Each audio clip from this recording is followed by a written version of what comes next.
Graça e paz do nosso Senhor Jesus Cristo a todos.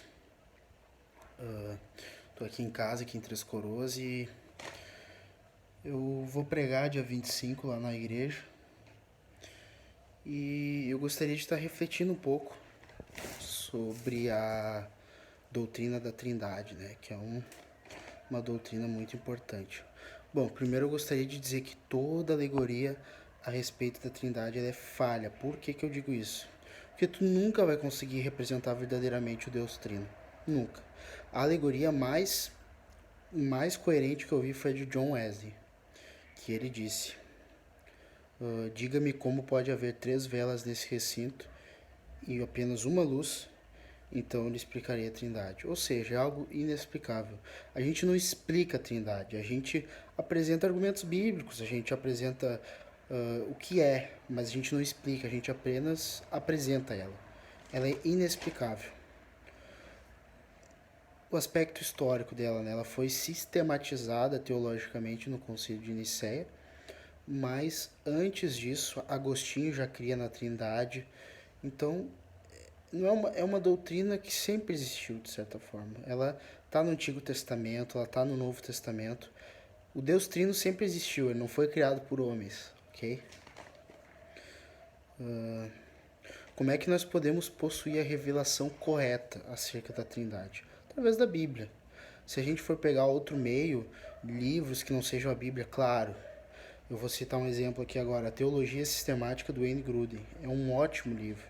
E ele apresenta argumentos bíblicos a respeito da Trindade. Ele não fica de invencionismo, ele não fica inventando argumentos humanos. Ele usa a Bíblia. Claro, tem teologia humana por trás, mas ele usa a Bíblia. A palavra Trindade não está na Bíblia. Correto, mas não é errado nós utilizarmos uma palavra que não está na Bíblia para sistematizar uma doutrina bíblica. Quer ver um exemplo? Predestinação. Toquei na ferida, né? Predestinação é uma doutrina polêmica. Tem gente que quer que a predestinação é condicional, que Deus elegeu a igreja. Tem gente que crê que a predestinação é individual. Deus predestinou individualmente, né? Romanos 9, né? Efésios 1, e vai embora, né? Mas a gente pode usar nomes, termos não bíblicos que não se encontram na Bíblia para sistematizar uma doutrina bíblica. A palavra encarnação não está na Bíblia, mas a Bíblia fala que o Verbo se fez carne. Então é uma doutrina bíblica. E agora eu quero partir para a definição do que é Trindade.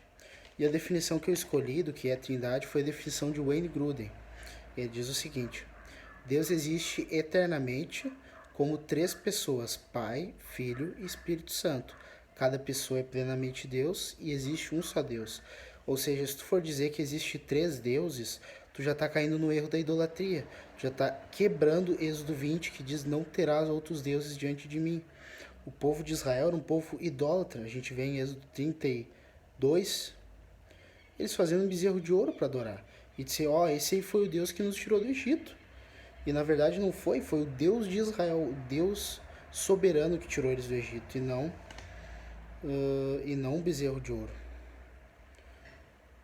E agora algumas provas bíblicas da divindade de cada uma das pessoas da Trindade. Filipenses 4:20, aí você lê aí. Colossenses 2:9, né? Nele habita corporalmente toda a plenitude da divindade. E Atos 5:1-3, que conta a história de Ananias e Safira. E eles mentem, e Pedro fala que eles mentiram para o Espírito Santo. E quando Pedro fala do Espírito Santo, ele fala que ele é Deus, porque vocês mentiram para Deus. Ok? Agora eu gostaria de citar alguns versículos aqui que provam no Antigo Testamento a doutrina da Trindade. Primeiro a gente tem Gênesis 1:26, que fala da criação do homem. Criamos o homem conforme a nossa imagem, a nossa semelhança. Opa, a gente já vê um pluralismo aí na divindade. Gênesis 3:22, o homem se tornou como nós. Olha aí o pluralismo na divindade, né? Conhecedor do bem e do mal. E também Gênesis 11:7, que lá na confusão das línguas, né, quando eles quiseram edificar uma torre para alcançar o céu. E daí Deus fala: desçamos e confundamos. Desçamos é no plural, confundamos é no plural. Então é mais de uma pessoa, né? A Gênesis deixa isso bem claro. Mas um dos versículos mais interessantes é Mateus 3, 16 a 17, que cita o batismo de Jesus. O Espírito Santo vem como forma de pomba, o Pai diz: esse é o meu Filho amado em quem eu me comprazo, e Jesus se batiza. Então aí a gente vê a manifestação das três pessoas. Eu posso sair citando, tem a grande comissão, ide por todo mundo, batizar em nome do Pai, do Filho e do Espírito Santo. E tem muitos outros textos que provam que a doutrina da Trindade, ela sim, é bíblica, embora o nome Trindade não apareça na Bíblia. As pessoas da Trindade, ela possuem os atributos de Deus, que são os atributos, a gente pode separar aqui, comunicáveis e incomunicáveis. Deixa eu explicar o que é isso. Atributos comunicáveis são os atributos que Deus partilha com a gente. A gente pode citar, por exemplo, a ira, o amor, a santidade, a justiça, a misericórdia. A gente pode sair citando, né? Agora, os atributos incomunicáveis são apenas três: onisciência, onipresença e onipotência. E Deus, o Deus Trino, Pai, Filho e Espírito Santo, possuem plenamente todos esses atributos. Continuando aqui.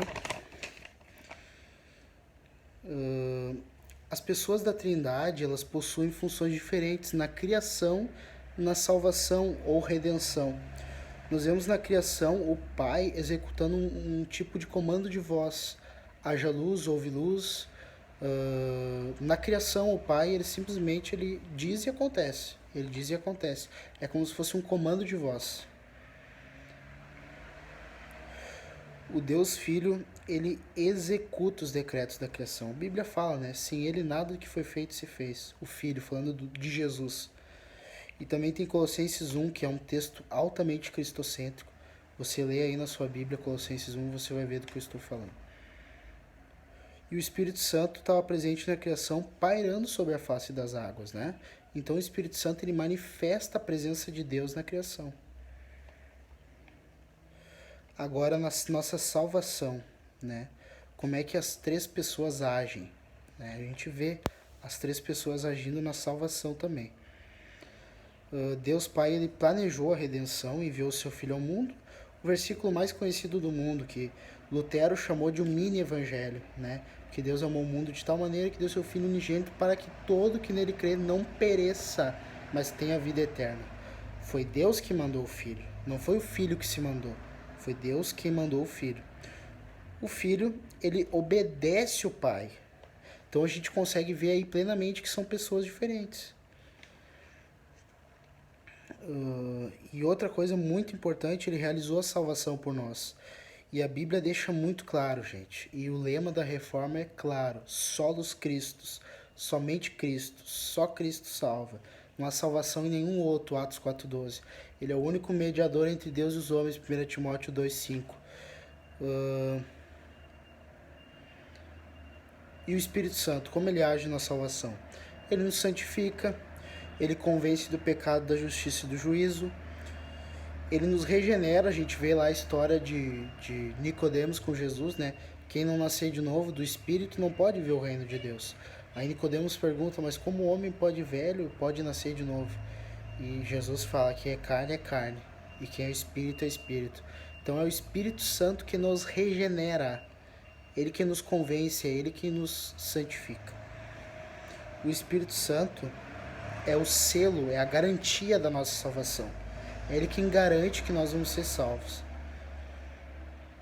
E agora, para encerrar, a gente vê nos membros da Trindade uma relação de amor. A gente pode ver na oração sacerdotal de Jesus. Eu já falei na igreja sobre os ofícios de Cristo. E lá eu citei o ofício sacerdotal de Jesus. Isso é um tema para outro vídeo.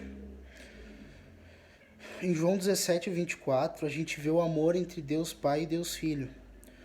A gente não vê o texto citando o Espírito Santo, mas muito provavelmente o Espírito Santo também está nessa relação de amor entre Deus Pai e Deus Filho e Deus Espírito Santo. Eles se amam desde antes da fundação do mundo. Então, encerrando, leia aí na sua Bíblia João 17, 24. Porque tu me amaste antes da fundação do mundo. Jesus fala para o Pai. E agora, para encerrar, já que eu citei antes da fundação do mundo, só falando um pouco de doutrina da salvação, de predestinação. Eu já citei aqui no vídeo antes a predestinação, que na minha opinião é uma doutrina bíblica. Em Efésios 1, 4 a 5, a gente vê a doutrina da predestinação. Como ele nos escolheu antes da fundação do mundo para sermos santos e irrepreensíveis, né? Então, Paulo fala ali, deixa bem claro que Deus nos escolheu antes da fundação do mundo para que nós sejamos santos e irrepreensíveis. O amor de Deus é manifestado por nós desde antes da fundação do mundo e ele nos predestina para a sua própria glória. Que Deus abençoe a todos.